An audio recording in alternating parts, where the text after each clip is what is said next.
Welcome to the History in Focus channel. Be sure to subscribe so you don't miss more videos like this one. Google cars drive through the streets photographing everything. Storefronts, sidewalks, people waiting for the bus. Almost always it is just scenery. In some instances, however, what the camera captured was a person committing a crime, or what was left of it. 17 cases where Google Maps recorded the exact second of a murder found a body that had been missing for decades, or gave away a fugitive after 20 years. In some, the criminal did not even know he had been photographed. Case number 1, the butcher of Tajueco. Tajueco is a village in the province of Soria in northern Spain. 56 inhabitants, one main street, stone houses. The Google Street View car passed through there for the last time in 2009. It returned in October of 2024, 15 years later. It was on this second pass, in one specific moment of an ordinary morning, that the camera recorded what would become the only visual evidence of a murder committed a year earlier. Jorge Luis Perez Ochandarena, a 33-year-old Cuban, had arrived in Spain in January of 2023. He traveled to Soria looking for his wife, Alicia, who had moved there months before. In November of that year, his family in Zaragoza received strange messages. They said Jorge had met another woman, was going to leave Soria and throw away his phone. A cousin found it odd. That was not Jorge's style. He went to the police. The case entered the files as a disappearance. The investigation stalled for months. No witnesses, no cameras, no record of leaving the country. In October of 2024, the Google car passed through the village again. When the images were published, someone clicked on the street view of Tajueco and stopped at what they saw. A man in a blue jacket, jeans and brown boots leaning over the open trunk of a red car. In the trunk, a large white bag, long, with the wrong shape to be garbage. Further ahead, in another frame from the same capture round, a second image appears. A man dressed in dark blue pushing a wheelbarrow down the deserted street. Inside the wheelbarrow, another white bag, same size, same shape. The police identified the man as Manuel Isla Gallardo, 48 years old, owner of the local bar in Bayubas de Arriba. His nickname in town, the Wolf of Tajueco. He was the lover of Alicia, the missing man's wife. A love triangle became the main hypothesis. On November 12, 2024, Manuel and Alicia were arrested. Wiretaps confirmed the connection between the two. On December 11th, police found a human torso in an advanced state of decomposition buried in the cemetery of the neighboring village of Andaluz. DNA tests confirmed it was Jorge. The rest of the body was never recovered. Residents of Tajueco told the press they had seen Manuel with the white bag, but thought it was firewood. Without that pass of the Google car, in an interval of 15 years without a visit to the village, the crime would probably have gone unsolved. Manuel is imprisoned in Soria. Alicia is in Zuera prison. Both face charges of homicide and unlawful detention. Nobody in Tajueco remembers hearing a scream, a fight, or a gunshot. The village has 56 people. At the moment, Manuel was dragging the body down the street. Only the camera was watching. Case number 2, the body in the satellite images. On August 14, 2009, Kevin Barrera, 14 years old, was walking alone near his mother's house in Richmond, California. He called a friend, saying he was being followed. That was the last thing he said. The following morning, a passerby found the boy's body near the railroad tracks that separate North Richmond from San Pablo. Kevin had been beaten and shot. The police cordoned off the scene. The murder was never solved. 4 years later, in November of 2013, a Richmond TV crew called Jose Barrera, the boy's father. They had something he needed to see. When the report showed the screen, Jose went into shock. The Google Maps satellite image of that part of the city with photos from 2009 clearly showed the stretch of tracks. A police car parked, several officers around it, and on the ground, Kevin's body, white shirt, white sneakers, in the place where he had been found. For 4 years, anyone with access to Google Maps could enter the right coordinates and see the crime scene. Jose had never seen his son's body. The police had taken him to the site at the time, but the body had already been removed. Jose Barrera publicly asked Google to remove the photo. The Rice Center in Richmond, where Kevin used to go before he died, made the same request. Google responded with a statement. Brian McClendon, vice president of the company, said he had never accelerated the replacement of satellite images before, that he would make an exception. In 8 days, the photo was replaced. The crime remains unsolved to this day. In 2009, Richmond recorded 47 homicides, the highest number in more than a decade. The local police cleared only 34% of cases. Kevin became part of that statistic. Jose and his wife Letitia visit the boy's grave every Sunday. They talk to him. Jose told a journalist he feels bad about having to say they still do not know who did it. The image of the crime remained open on the internet for 4 years. A horrible record of someone who left too soon. Case number 3, the 2-second frame. On November 2nd, 2020, Paulette Landrieu, 83 years old, was at home in Andenne, Belgium. She suffered from Alzheimer's and depended on her husband, Marcel Tauret, for everything. Eating, remembering her medication, leaving the house. That morning, Marcel left Paulette in front of the TV, with lunch served, and went to the backyard to hang laundry. He figured he would be gone for 10 minutes. When he came back, the armchair was empty, the plate untouched. Paulette had vanished. Marcel called the police within an hour. The teams mobilized everything. A helicopter with a thermal camera, drones, tracking dogs. They searched woods, streets, empty lots, neighbors' houses. The area is small. An 83-year-old woman with Alzheimer's should not have walked far, and yet nobody found anything. No trace, no witness. Marcel surrendered to the idea that he would die without knowing where his wife had gone. 1 year passed, then 2 years. The case had gone cold. In 2022, a neighbor was on Google Maps, looking at his own street, out of curiosity. The images of Rue Rep had been updated. He scrolled through the frames. In one of the photos, he saw an elderly woman crossing the street near the Landrieu house. It was Paulette. In the background of the same image, standing in the backyard with laundry in hand, was Marcel, with his back turned. The Google car had passed that street at the exact moment of the disappearance. The neighbor told Marcel. The police were called again. The investigators now had an exact direction. They knew which way Paulette had walked in the first minutes after leaving the house. They followed the visible path in the photo. Across the street, going down a steep slope, there was a cluster of thick, thorny brush. The police went down. They found Paulette's remains caught in the thorns, just a few yards from the house where she had lived for the last decades. The reconstruction was as follows. Paulette left the house, confused, crossed the street, went down the slope, got caught in the thorny branches, and could not get out. She probably died shortly after. During the 2 years that helicopters, drones, and dogs swept the region, she was less than about 160 feet from the clothesline where Marcel had hung the laundry. The Google car passed at the exact instant she crossed. 2 more seconds, and it would have been a shot of an empty street. Case number 4, the Christmas tree that solved the mystery. On October 11th, 2006, Davy Lee Niles, 72 years old, went to have a beer at his regular spot, Jake's Bar in Byron Township, Michigan. He met a friend, chatted a bit, and left suddenly, saying he was not feeling well. Davy had cancer and suffered from depression. He was a tired man. He got in the car, started the engine. It was the last time anyone saw him. Davy and the car vanished from the face of the earth that same night. The Kent County Police searched for weeks. They scoured roads, ran license plate checks, talked to drivers, asked the bar owner. Nothing. Nobody knew where Davy had gone that night. In 2011, after 5 years without a lead, the family published an obituary. The text simply read, Davy Lee Niles, 72 years old, of the city of Wyoming, has passed away. And only God knows the time and place. It was the way the relatives found to close the story. On November 10th, 2015, Brian Hausman was on a lift platform outside the Cook Funeral Home in Byron Center. He was decorating a large Christmas tree in the funeral home's garden. He climbed to the top. He looked around. About a third of a mile away, there was a small lake. Brian looked at the water and stopped. There was something strange just below the surface, something the size of a car. He thought it was odd. He came down from the platform and called the Kent County Sheriff. The police arrived. Divers went into the water. They confirmed within minutes. It was a car submerged for a long time, completely covered in algae and mud. When the vehicle was pulled to the shore, investigators found skeletal remains in the driver's seat. Next to the skeleton, a wallet. Davy Lee Niles' wallet. The lake was about half a mile from Jake's Bar, where Davy had last been seen 9 years earlier. It had always been there. After the discovery, the sheriff opened Google Maps.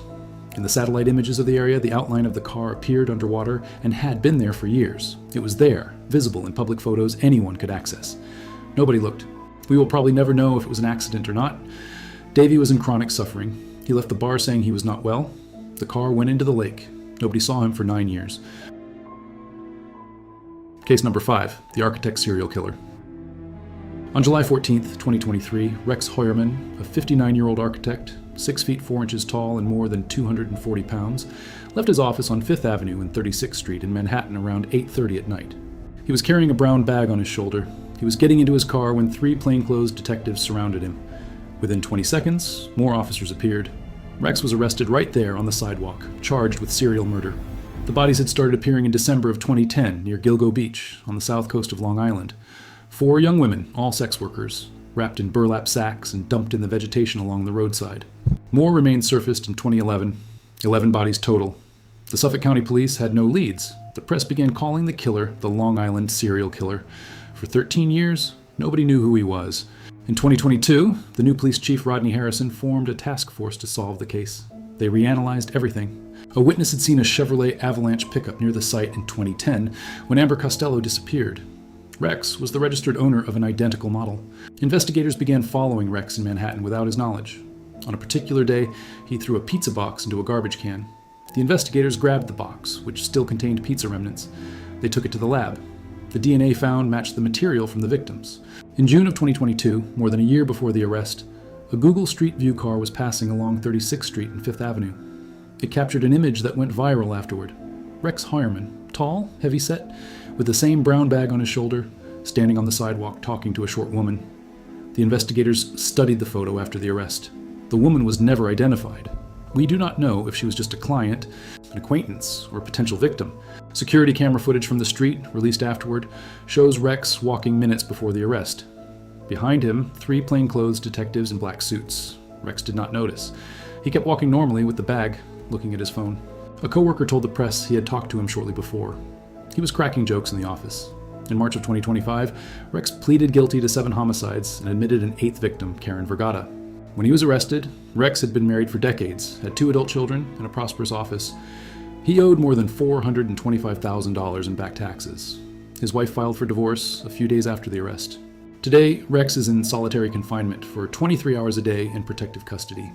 The Google Street View photo from June of 2022 still exists, a tall architect talking to a woman.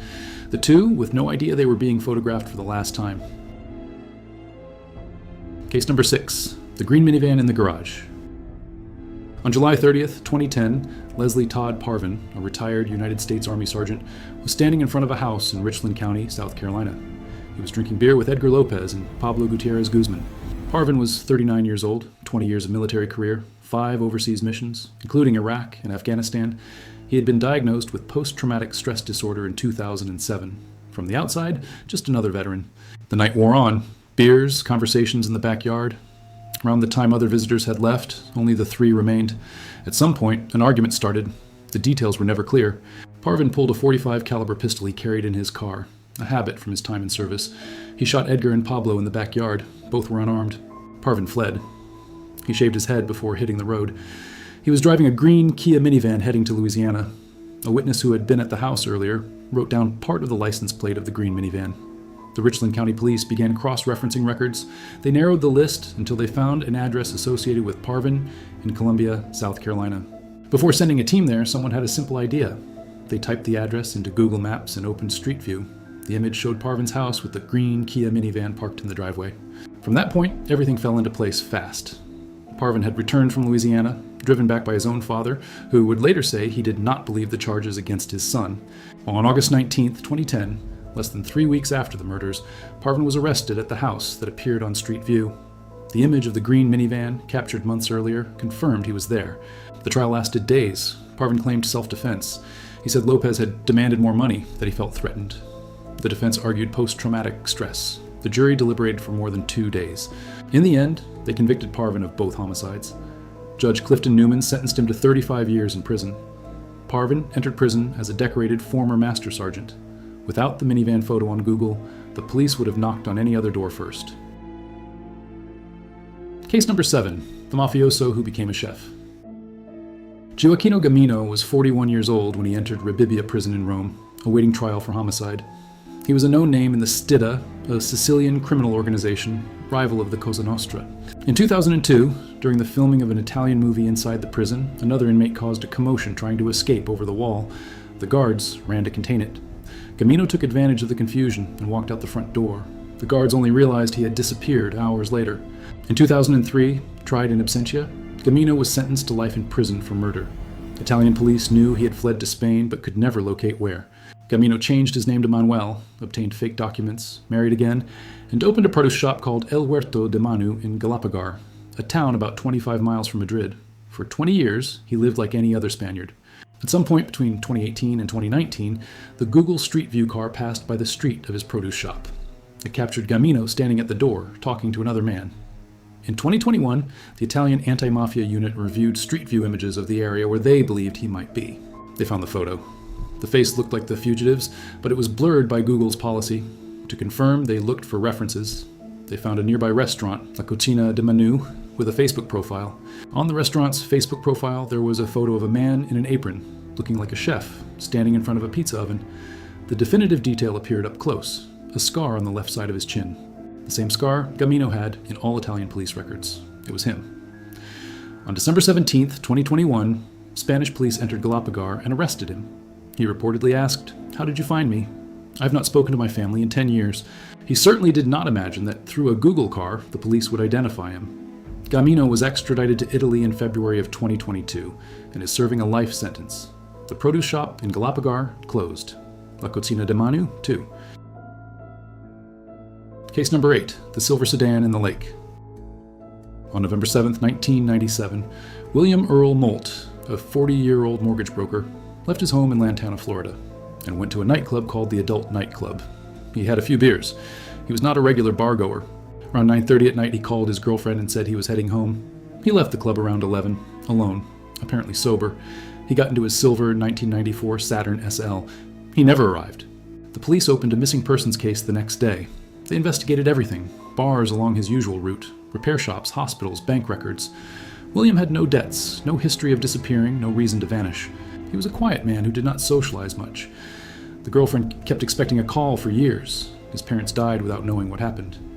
The Charlie Project, a database of archived cases, included William on the missing persons list. In August of 2019, 22 years later, a former resident of the Grand Isles neighborhood in Wellington, Florida, was on Google Earth looking at the old area. He looked at the retention lake behind one of the houses. He thought a clear outline below the water looked strange. He took a screenshot, sent it to his ex-wife, who still lived nearby. She passed it to the neighbor, Barry Fay, owner of the house right next to the lake. Barry got a drone, flew it over, and confirmed there really was a car down there. On August 28, 2019, police arrived at the Grand Isles neighborhood. Within hours, a tow truck pulled the car from the lake. It was the Silver Saturn, completely covered in algae and mud. Inside, in the driver's seat, skeletal remains. A week later, DNA confirmed. It was William Molt. He had been submerged just a few yards from inhabited backyards for 22 years. Houses were built around the lake. Families moved in. The car was always down there. The detail nobody digests well is this. The Google Earth satellite image had already shown the outline of the car underwater since 2007, 12 years before the discovery. Anyone with a computer could type in the address and see it. The Palm Beach County Police estimate that William lost control of the vehicle that night and went into the lake. There is no sign of a crime. He was a man driving home from a club, who turned down the wrong street in a neighborhood under construction and vanished. Case number 9, the kidnapping grandmother. In January of 2009, Natalie Malte, 9 years old, went to spend the weekend with her paternal grandmother, Rose Malte, in Athol, Massachusetts. It was a normal visitation arrangement. The parents dropped off the child on Saturday and expected her back on Sunday. Sunday became Monday. The parents called the grandmother's phone, but nobody answered. At some point, Natalie's mother received a call. The sentence was, "You will never see this girl again." The Athol police issued an arrest warrant for kidnapping against Rose. The problem was that the grandmother had disappeared. Officer Todd Neal had a simple idea. Call the carrier of Natalie's cell phone and request the GPS coordinates each time the device was used. The carrier cooperated. The coordinates started coming in. They showed that Rose was driving south. She passed through Rhode Island. She kept going. She stopped near Route 11 in Natural Bridge, Virginia. The problem was that the coordinates were imprecise. They marked a radius of about 160 feet. On that stretch of highway, it could be several things: a gas station, a restaurant, a motel. Neal called the deputy fire chief, Thomas Lozier, who had experience with GPS. The two were in Massachusetts, hundreds of miles from the location. Lozier opened Google Street View at the exact coordinates and started rotating the camera, frame by frame, in the middle of the highway. In one of the images, Lozier saw a red-roofed motel on the shoulder. It had a road sign, a parking lot entrance, a separate office. He identified it through Street View as the Budget Inn. He confirmed on satellite. It was the only large building within that radius. He called the Virginia State Police. Within a few hours, officers went to the motel. They knocked on a room door. They found Natalie alive, without injuries, and Rose inside the same room. The grandmother was arrested right there. Without the cross-check between the cell phone GPS and Google Street View, the search would have been blind. About 160 feet on a stretch of rural highway means searching multiple establishments with warrants, asking each manager. It would have taken hours, maybe days. Lozier later told journalists he was happy to help. When the call came, saying they had found both of them, it was the best call he had ever received. Case number 10, the two bridges of memory. In 1990, in the city of Guang'an, in the Chinese province of Sichuan, a 5-year-old boy named Huang Jun left home to go to school. He walked alone on a route he took every day. At some point between home and school, he was kidnapped. He was taken more than 900 miles to the province of Fujian. He was handed over to a family in the city of Sanming, who registered him under a new name, Luo Gang. The biological parents searched for years. At some point, they gave up and adopted a girl. Luo grew up in the new family. He studied, did military service, started working, but he never forgot. Every night, before falling asleep, he closed his eyes and tried to relive the little he remembered of the old house, the red sweater with the white swan design that his mother had knitted, the river in front of the house, and 2 bridges. They were the only clear visual memory he still had. At 28 years old, Luo posted on a Chinese website specializing in reuniting kidnapped children. He drew a rudimentary map with the 2 bridges. 6 months later, a volunteer responded. A couple in Guanggan, in Sichuan, had lost a son 23 years earlier. The description matched. Before traveling to meet this family, Luo opened Google Maps. He searched for Guanggan. He scrolled down to a nearby settlement called Yaojiaba. He zoomed in on the satellite image and he saw them. The 2 bridges were there, identical to the ones in his memory. Luo started crying in front of the computer. "It is my home," he shouted. Shortly after, he traveled to Sichuan and met his biological parents, Huang Qingyong and Dai Jianfang. The DNA test confirmed it. Luo's real name was Huang Jun. He was their oldest son. He had 3 sisters. The mother told journalists that for 23 years she cried every day thinking her son was starving somewhere. Case number 11, the Oklahoma City robbers. In July of 2011, a woman returned to her house in a quiet neighborhood in Oklahoma City. She opened the door and saw what nobody wants to see. The house had been ransacked. Before she could react, 2 armed men appeared and held her at gunpoint. The 2 stayed with her for more than an hour. They went through every drawer, took jewelry, electronics, cash. There were moments when she thought they were going to shoot before leaving, but they left. She survived. The 2 left with what they wanted. The woman called the police. Investigators collected fingerprints, questioned neighbors, made composite sketches from the description. For 3 years, they could not identify anyone. The case went cold. In July of 2014, a friend of the victim was on Google Maps looking at her street for no particular reason. She clicked on Street View. The images had been captured in 2011. In one of the photos, 2 men walking on the sidewalk in front of the victim's house. The woman recognized the 2 immediately by their clothing and posture. The photo had been taken by the Google car just minutes before the robbery. Street View had captured the robbers walking along the sidewalk on their way to the entrance of the house. The police received the image and reopened the case. The faces were blurred by Google's rules, but the body shape and clothing gave a starting point that the original investigation did not have. Case number 12, the kidnapping in broad daylight. In February of 2015, a Google Street View car was driving along Junction Road in Bramley, Johannesburg, South Africa. An upscale neighborhood, clear day, wide streets. The 360-degree camera was rotating normally. In a split second of capture, it recorded a scene no Google driver expected to see. A white BMW 1 Series was stopped behind an ADT security company van. 2 men were getting out of the BMW with weapons. In the following frames, captured as the Google car moved forward, the 2 men opened the passenger door of the van. They dragged the security guard, who was wearing a bulletproof vest, out of the vehicle. One of the attackers, wearing an oversized green and yellow hat, pointed the gun at the guard's neck. A 3rd accomplice waited in the BMW. The most brutal image shows the man in the hat holding the gun on the guard, on the grassy shoulder, in broad daylight. A few yards from the scene of the assault across the street, there was a private security watch post. Another guard was sitting inside. He did not notice a thing. The Street View images show him in the background, inside the booth, oblivious to what was happening about 60 feet from him. The attackers did not seem to care about the camera passing by. Maybe they did not even notice. They took the guard's weapon and equipment and fled in the BMW before the Google car left the street. South African police opened an investigation. Nobody was arrested. The Street View images are still there. Just search for the address and see everything from the beginning. Case number 13, East Williamsburg drug dealers. In July of 2010, residents of the East Williamsburg neighborhood in Brooklyn began calling the police. They were complaining that 3 or 4 men were selling heroin on the sidewalk of the corner between Jackson and Kingsland Streets, in broad daylight. In front of the local corner store, the neighborhood grocery, the customers included residents and young hipsters from the area. The Narcotics Bureau, the New York police set up a joint operation. During the investigation, someone on the team opened Google Street View of the corner out of curiosity. The Street View frames showed the 3 main suspects standing in front of the corner store. Shondell Dade in a red jacket, Jamel Pringle on the right side, Jonathan Polino on the left side. The Google photos entered the case file. On November 10th, 2010, police went to the street and arrested 7 members of the gang. They found heroin, scales, and a packaging machine in Bushwick. All 7 were charged with criminal sale of a controlled substance. Case number 14, the man with the green 4x4. On June 5th, 2009, between 9:30 in the morning and 2 in the afternoon, someone stole a white Abbey Aventura trailer from the driveway of the Soanes family in Derbyshire, England. The loss exceeded £12,000. The police came, did forensic examination on the wheel clamps that held the trailer. They found nothing useful. Nobody saw, nobody heard. The trailer was never recovered at that time. In 2010, someone in the Soanes family opened Google Street View to look at their own house. It was pure curiosity. When they rotated the camera to the garage entrance, they saw something unexpected in the image. An unknown middle-aged man, bald with glasses, standing next to a green Vauxhall Frontera parked right next to the trailer. The photo had been captured moments before the theft. The family recognized the trailer, not the man. The Soanes called the Derbyshire police. They showed the street view image.